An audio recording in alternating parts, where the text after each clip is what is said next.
ಎಲ್ಲರಿಗೆ ನಮಸ್ಕಾರ. ಕನ್ನಡ ಲೈಫ್ ಸ್ಟೋರಿನಿಂದ ಪ್ರತಿಯೊಬ್ಬರಿಗೆ ತುಂಬ ಧನ್ಯವಾದಗಳು. Thank you so much. ಮದುವೆಗೆ ಓಕೆ ಎನ್ನುವ ಮೊದಲು ಈ ವಿಷಯಗಳನ್ನು ಬಗೆಹರಿಸಿಕೊಳ್ಳಬೇಕು. ಮದುವೆಯ ಬಗ್ಗೆ ಗಂಡು ಹೆಣ್ಣುಗಳಿಬ್ಬರು ಸಾಕಷ್ಟು ಕನಸುಗಳನ್ನು ಹೊಂದಿರುತ್ತಾರೆ.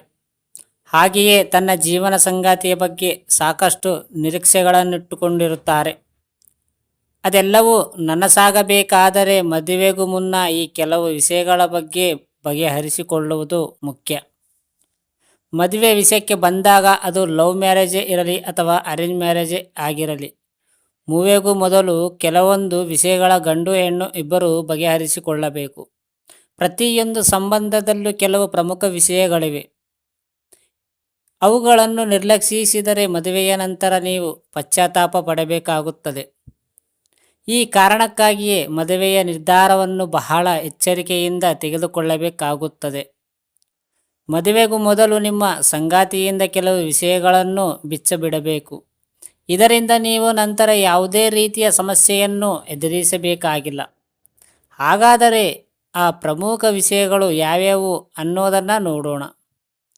ಭವಿಷ್ಯದ ನಿರೀಕ್ಷೆಗಳ ಬಗ್ಗೆ ಮಾತನಾಡಿ.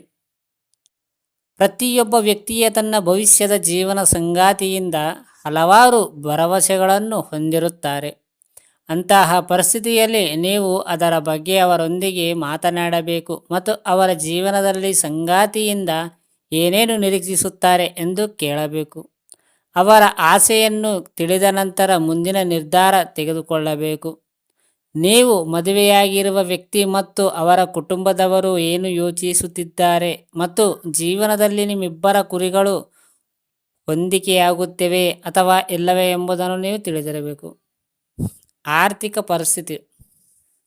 ನೀವು ಮತ್ತು ನಿಮ್ಮ ಸಂಗಾತಿಯ ಉಳಿತಾಯದ ಕಡೆಗೆ ಗಮನ ಕೊಡುತ್ತಿರೋ ಇಲ್ಲವೋ ಎಂಬುದು ದಾಂಪತ್ಯದಲ್ಲಿ ಯಾವಾಗಲೂ ಬಹಳ ಮುಖ್ಯವಾಗಿರುತ್ತದೆ. ಇಬ್ಬರಲ್ಲಿ ಯಾವುದೇ ವ್ಯಕ್ತಿಯು ಅಗತ್ಯಕ್ಕಿಂತ ಹೆಚ್ಚು ಖರ್ಚು ಮಾಡುವವರಾಗಿದ್ದರೆ ನಿಮ್ಮ ಮನೆ ನಡೆಸುವುದು ಕಷ್ಟವಾಗಬಹುದು.